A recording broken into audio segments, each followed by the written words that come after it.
টাকা পাইলে ঈদ খুশি না? এটাই তো বাচ্চাদের মজা, তো এটাই ঈদের আয়োজন না, হুলস্থুল আয়োজন। আসসালামু আলাইকুম, ঈদ মুবারক সবাইকে। দেশে বিদেশে যে যেখানেই ঈদ করছেন, আশা করছি খুব ভালো ঈদ কেটেছে, খুব সুন্দর একটা সময় কেটেছে আপনাদের পরিবার পরিজনের সাথে। আমাদেরও খারাপ যায়নি, তবে এবার মেয়েকে ছেড়ে আমাদের একটু যেতে হয়েছিল ঈদের সময় শহর থেকে অনেক দূরে। তো বলা চলে রাস্তায় রাস্তাতেই এরকম আমাদের ঈদ কেটেছে। কথা ছিল আমরা চারজনই একসাথে যাব, কিন্তু শেষ মুহূর্তে মেয়ের বেশ কয়েকটা ক্লাস ঈদের দিন পড়ে যাওয়াতে ও আর যেতে পারেনি। বার্মিংহাম থেকে প্রায় 2.5 ঘন্টার মতো ড্রাইভ শেষ করে আমরা চলে আসলাম আমাদের গন্তব্যে। খুব ছোট্ট সুন্দর ছিমছাম একটা শহর, খুবই কোয়াইট। আমার তো খুবই ভালো লেগেছে। ট্রেন্ট নদীর পাশে একদম নদীর ধার ধরেই এই শহরটা গড়ে উঠেছে। লিঙ্কনশায়ারের ছোট্ট এই জায়গাটাকে গ্রাম বা শহর কি বলবো আমি জানি না, তবে খুবই ছিমছাম এবং গোছানো একটা সিটি। বাইরের কাজটা সেরে এসে আমরা হোটেলে চেক ইন করলাম, আর এটা ছিল একদম এই টাউন হলের অপোজিটেই আমাদের হোটেলটা। তো মোটামুটি খারাপ না। লাস্ট মোমেন্টে যেহেতু বুকিং করেছি, ভালোই পড়েছে। চিন্তা করছিলাম, আমরা এয়ারবিএনবির জন্য খোঁজ করছিলাম, কিন্তু যেহেতু ডেট চেঞ্জ হয়েছে, আসলে লাস্ট মোমেন্টে ওই একই ডেটে এয়ারবিএনবিটা আর পাইনি। বিকালবেলা বের হয়ে গেলাম একটু শহরটা ঘুরে দেখার জন্য, আশেপাশে কি আছে কেমন। যেহেতু আমরা বার্মিংহামে অনেক মানুষের মাঝে থাকি, তো এখানটা আমাদের এত কোয়াইট লাগছে। বিকাল বাজে মাত্র 4টা কি 4:30, এর মধ্যে চারপাশে খুবই নির্জন হয়ে গেছে। হাঁটতে হাঁটতে চলে আসলাম নদীর ধারে। এই জায়গাটা আসলে সবচেয়ে সুন্দর লেগেছে আমাদের পুরো শহরের মধ্যে। চারিদিকটা এরকম সুন্দর ল্যান্ডস্কেপিং করা, ক্যাফেটেরিয়া সব মিলে একটা সুন্দর ব্রিদিং স্পেস। অনেকেই বিকালের হাঁটাহাঁটিটা সেরে নিচ্ছেন, কেউ কেউ বসে আছেন, কেউ হয়তো বা আমাদের মতো ট্যুরিস্ট দেখতে এসেছেন। তারপর আমাদের মনে হলো যে এই নদীর ধার ধরে যে শহরটা গড়ে উঠেছে, এটার এই মাথা থেকে ওই মাথা হাঁটতে কতক্ষণ লাগবে। তা আমরা হাঁটা শুরু করলাম, দেখি কত দূর যাওয়া যায়।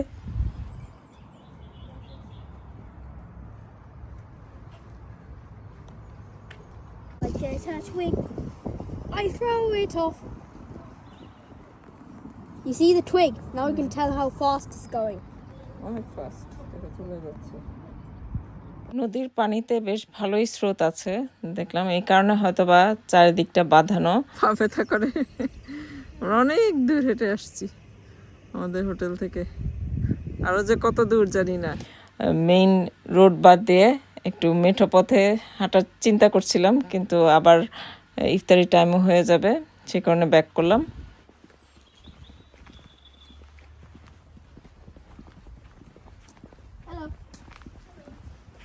নদীর দিকে ফেস করা যে বাসাগুলো রয়েছে, এর পেছনের বাগান, এখানে অনেকেই বসে এনজয় করছে, কেউ বা বাগানে কাজ করছে, কারণ ওয়েদারটা খুব সুন্দর ছিল সেই দিন। চেরি ফুটতেছে আস্তে আস্তে, সুন্দর হওয়া শুরু হবে চারিদিক।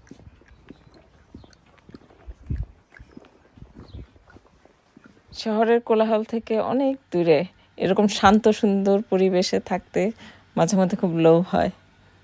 তো আমাদের হোটেলে আস্তে আস্তে ব্যাক করলাম, কারণ একটু পরে মাগরিবের আজান দিবে, তো প্রিপারেশন নিতে হবে আমাদের ইফতারের জন্য। রুমে ফ্রিজের এবং চায়ের ব্যবস্থা থাকলেও মাইক্রোওয়েভটা ছিল না, সেজন্য বাসা থেকে নিয়ে আসা যে রান্না করে খাবার দাবার নিয়ে এসেছিলাম, সেগুলো আবার নিচে নিয়ে গেলাম গরম করার জন্য। সন্ধ্যা কিন্তু এখনো পুরোপুরি হয়নি, এখনো বেশ কিছু সময় আছে মাগরিবের। তারপরও হোটেলের ডাইনিং রুমটা কেমন নির্জন, বাইরে নির্জন, এই নির্জনতা হঠাৎ করে একটু কেমন গা ছমছম করে। তো রাত্রেবেলা তিন্নু বসে বসে বেলুন ফুলাচ্ছে ঈদের জন্য। ঈদ মোবারক লেখা বেলুন নিয়ে এসেছিল ওর সাথে করে, কারণ খুবই এক্সাইটেড পরের দিন ওর ফ্রেন্ডদের সাথে দেখা হবে। আয়ুষা ওয়ারিশা ওদের জন্য বেলুন ফুলিয়ে রাখছে আগে থেকেই। কিছুক্ষণ রেস্ট নিয়ে রাতে আবার বের হলাম আশেপাশেটা একটু ঘুরে দেখার জন্য। তো দেখি মনে হলো বাঙালি রেস্টুরেন্ট কিনা, তো একটু যেয়ে দেখি। ভেতরে গিয়ে শুনি আমাদের ব্যাড লাক, যেহেতু পরের দিন ঈদ, ওনারা আগেই রেস্টুরেন্ট বন্ধ করে ফেলেছেন। আসলে ডিনারের পাশাপাশি আমরা মসজিদের সন্ধান করছিলাম। তো ভাই যেটা বললেন যে এখানে ওনারাও লোকাল না, ওনারা অন্য সিটি থেকে আসেন, পাশেই স্কান্থ্রপ যে সিটি, ওখানে অনেক বাঙালি আছে। তো কি আর করা, যেখানকার যে নিয়ম, সকাল সকাল উঠে হোটেলেই নামাজ পড়ে বাসা থেকে আনা সেমাই, জর্দা, তেহারি সেগুলো খেয়ে দিয়ে আমরা রেডি হয়ে নিলাম। ঈদ মুবারক। Eid Mubarak. Our salami koi? তোমার সালামি সালামি তো বলা পরে রেডি রাখতে হয়। এই যে নাও, No, cash. No. ক্যাশ মানে Cash. এই যে সালামি মিষ্টি সুইট No cash. ক্যাশ। দাঁড়াও, ঈদ মুবারক সালামি। Oh no no no no! আমি কি? কাগজের টাকা অ্যাকসেপ্ট করি না, কাগজ। কেন, কি টাকা নেবে? আমার কাছে তো প্লাস্টিকের টাকা, এগুলো দেখো প্লাস্টিক। এটা হচ্ছে আমার ডিজিটাল সালামি। এটা কিউআর কোড দিয়ে দিতে হবে? Yes. তো আমার ব্যাংক অ্যাকাউন্টে তো টাকা নাই, দেখি তো এইভাবে দিব? Yes. তুমি কি কিউআর কোড বানাই ফেলছো সালামির জন্য? এই ডিজিটাল ছেলে।